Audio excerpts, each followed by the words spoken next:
What's going on? I go by the name of Feedem. I'm an artist based in East London at the moment, originally from West London. Yeah man, just enjoying myself today still. It's lit. How was your performance today?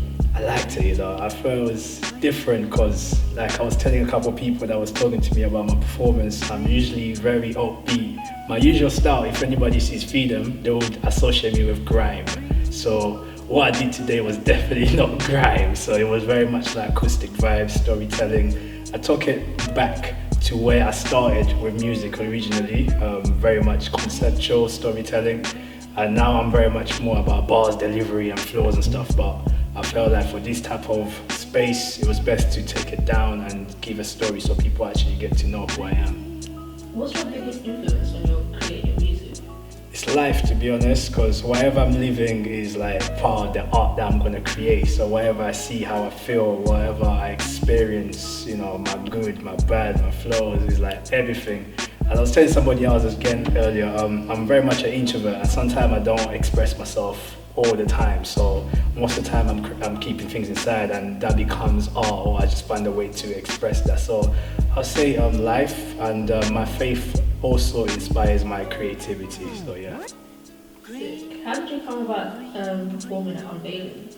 So Unveiling, because I've got a booking agency, they did some research for me last year and they found Unveiling, they started connecting, and when that happened they brought me in to do an Unveiling art festival show last year.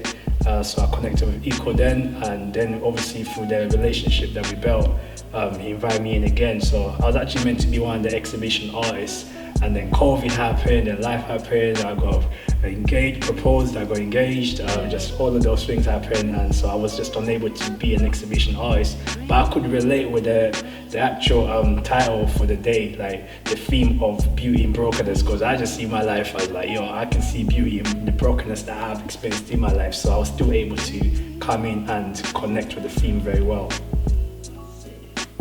So with the theme, what's the next step? So has this inspired you to create something else? Yeah, you know what, definitely feeling inspired to revisit some stories that I've got in my head right now that I haven't told anybody. There's still a bunch of things that I haven't shared, and the way this was received, it just encourages and inspires me to want to go back into that space and create these stories. And now with the helps of visuals, with the arts and stuff along those lines, it's just helping me to see my art on a bigger scale. I can use poetry now, I can use rap, I can use paint. So it's just like being in a space like this inspires me to create better art. So yeah, feeling very inspired today. So when are we going to see you next? When's your next performance? So right now I am doing work with Pirate Studio. We've got a virtual online performance at Pirate Studio on the 28th of November. So that is my collective, which is Feed Music Group. We're going to be putting on a performance and I can't wait to do it, man. This has just energized me again, so I miss this. So to be able to do another one next month is something I'm looking forward to doing. How do you prepare for a performance? Funny enough, Pirate Studio is actually my place. It's like my happy space, when I go there, I just book. Sometimes I book random hours. It's like, it's like going to the gym sometimes, I like to go to the gym as a way to release stress, and it's my happy place as well. Sometimes I just book a studio as a place to go just to release again, because it's my happy place. So yeah man, it's very much spending time by myself, playing music out loud, getting lost in the zone and trying to figure out how this music flow according to the performance I'm about to deliver. Like this type of performance, I had to figure out, okay, the type of audience they are, which song flows next with this one. Sometimes I can't do that just using my brain. I have to actually be in the zone. So I like to do a lot of rehearsals and getting away just for music purposes. What's your favourite performance so far that you've done? Favourite performance? Wow, my days. It's a hard one to say. A couple of highlights. I would say there's definitely one in South London I did. There was a festival, a street festival, and it's my favorite performance. And the funny thing is I got attacked basically. I was doing my thing and this lady, which I believe now she was possessed, because I was talking about Jesus and she just came out of nowhere. I'm talking headlock and stuff like that, trying to pull me off the mic, like stop talking about Jesus, and I'm still going, I'm still doing my thing.